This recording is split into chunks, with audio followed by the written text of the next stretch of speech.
What you're about to hear is not just a story of crime. It is a story of a mystery that reshaped American law enforcement.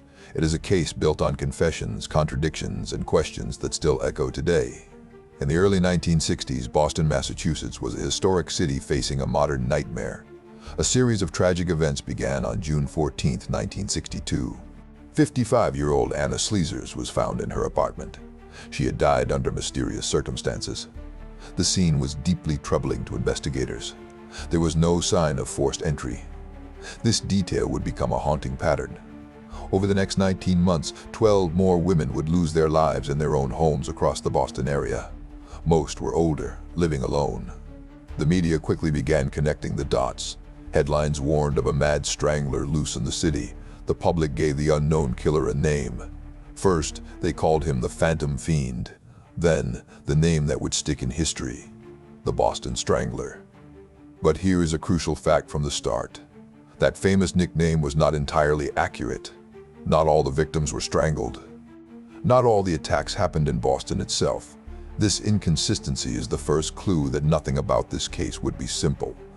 Let's understand the victims as people, not just names. Anna Sleezers was a Latvian immigrant. Her son found her.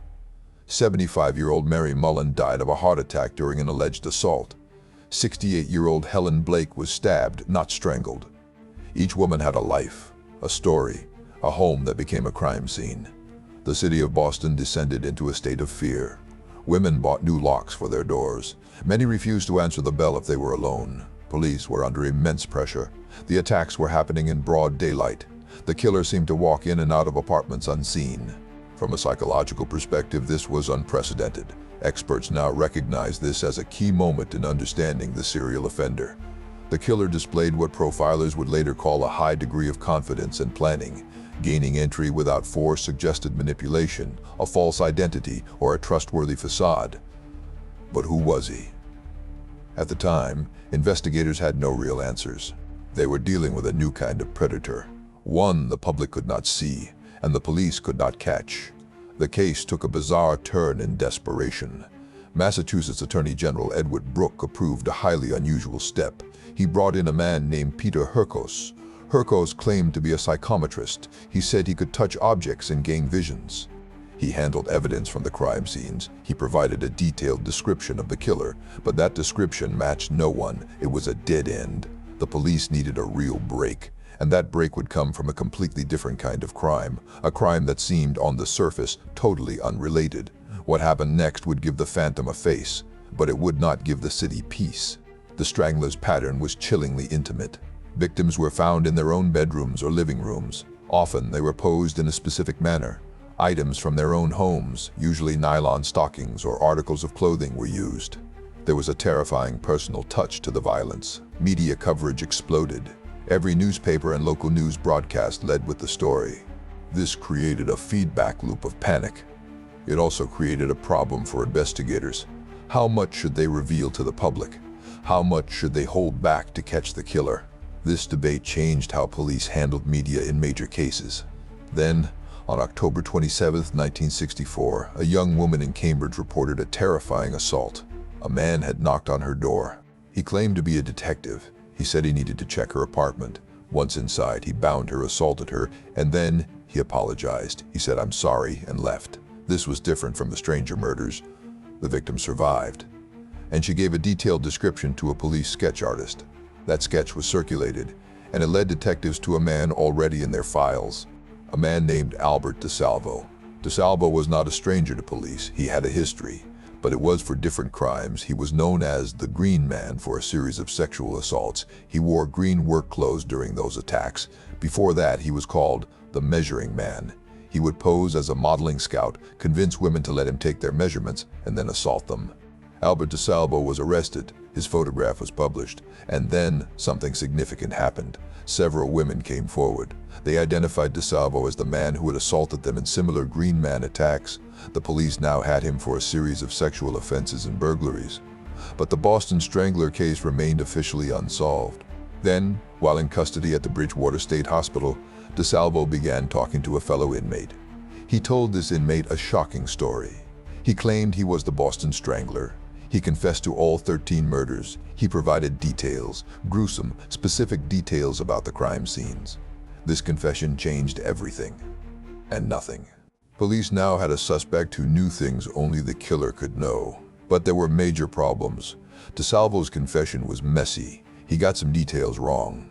He confused dates and locations. He described crimes in a way that did not always match the forensic evidence. Think about this from an investigative perspective. You finally have a confession in the most famous case in America, but the confession is flawed. The evidence connecting DeSalvo directly to the murder scenes was circumstantial. There was no fingerprints. No eyewitnesses placed him at any of the victims' apartments on the days they died. The district attorney faced an impossible choice. Go to trial with a weak, contradictory case, or let the confessed strangler be tried for lesser crimes? They chose the latter. In January 1967, Albert DeSalvo stood trial, but not for murder. He was tried for the earlier Green Man robberies and assaults. The jury found him guilty. The judge sentenced him to life in prison. The Boston Strangler, the man who terrified a city, was behind bars. But was the real strangler behind bars? Many people, including detectives on the case, were not convinced. The mystery was about to get even deeper.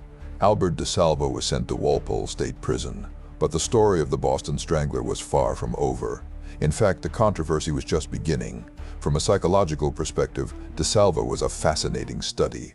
He was described as charming, with a high degree of intelligence. But he also had a compulsion to confess. He narrated his crimes with a strange mix of pride and remorse. Experts who interviewed him debated his motives. Was he seeking fame? Was he trying to provide for his family through book deals? Or was he a deeply disturbed man claiming crimes he did not commit? Many of the original investigators doubted his full confession. Attorney General Edward Brooke himself believed there was more than one killer. The victims were different in age, background, and the method of attack varied too much. This did not fit the classic pattern of a single serial offender. Then, in November 1973, DeSalvo made an urgent phone call. He called a forensic psychiatrist named Dr. Ames Roby. DeSalvo said they needed to meet immediately. He told the doctor to bring a reporter. He had something important to say. What was it? Did he want to recant his confession? Did he want to name someone else? We will never know. Because the very next day, Albert DeSalvo was found dead in his prison cell. He had been stabbed in the heart multiple times in the middle of the night. His killer was never identified. Dr. Roby was convinced. He believed DeSalvo was murdered to silence him. He believed DeSalvo was about to reveal the truth, that he was not the only Boston Strangler. This shocking twist fueled decades of speculation. Books were written, documentaries were made. Families of the victims were left in anguish, without clear answers. One of those family members was Casey Sherman. He was the nephew of Mary Sullivan. Mary was the final victim linked to the Strangler. She was only 19 years old. Casey Sherman dedicated his life to finding the truth. He never believed DeSalvo killed his aunt. For years, the evidence was locked in the past. Then, science offered a new path. In 2001, with the Sherman family's push, authorities exhumed the body of Mary Sullivan. New DNA testing was possible. They also exhumed the body of Albert DeSalvo in 2001. The goal was a direct comparison. The results were announced in 2013. The DNA found on Mary Sullivan's body was a near-certain match to Albert DeSalvo. Prosecutors in some families declared the case closed. Finally, they said, "We have scientific proof." But here is where things remain complicated. A single DNA match on the last victim does not prove DeSalvo was responsible for all 13 murders. Critics pointed this out immediately. The theory of multiple killers could still be true. DeSalvo may have committed the last murder, copying a pattern started by others. The evidence created more questions. If DeSalvo was the Strangler, why were his confessions so flawed? If he wasn't, how did his DNA get there? The truth seemed to slip further away. So what does the Boston Strangler case teach us? The answer is more about the system than the killer. This case was a catalyst. It happened before the term serial killer was coined, before the FBI's behavioral analysis unit existed. Investigators were not equipped to handle a predator who operated this way. The lack of communication between different police departments in the Boston area likely hampered the early investigation. From a criminal psychology standpoint, this case forced experts to look deeper. It showed that offender behavior could evolve. The measuring man became the green man, who may have become the Boston Strangler. This concept of criminal escalation became a key part of future profiling. The media frenzy surrounding the case changed the relationship between the press and the police. It highlighted the danger of public panic. It also showed the power of a nickname to shape an entire investigation, for better or worse. Legally, the case is a landmark in understanding confessions. DeSalvo's confession was the central piece of evidence against him, yet it was unreliable. Today, because of cases like this, law enforcement treats confessions differently. They must be corroborated by hard evidence. The lesson is clear. A confession alone is not enough.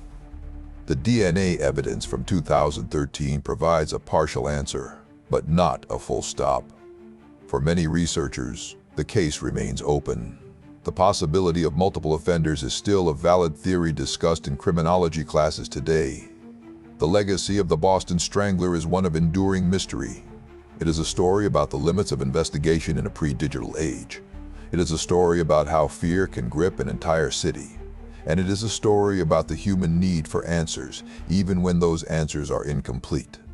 Albert DeSalvo took his secrets to his grave, and then someone took him to that grave to keep them buried. The victims, Anna Sleezers, Mary Mullen, Helen Blake, and the 10 others, are remembered not just for how they died, but for how their stories changed American justice. Their cases led to improved forensic techniques. They led to better interagency cooperation. They taught us to question easy answers. In the end, the Boston Strangler may not have been one man. He may have been a phantom created by our own fear, a symbol of the darkness that can hide in plain sight, and a reminder that some mysteries, no matter how hard we try, are never fully solved. This case teaches us that justice is not always about a single verdict. Sometimes it is about the pursuit of truth, and that pursuit never really ends.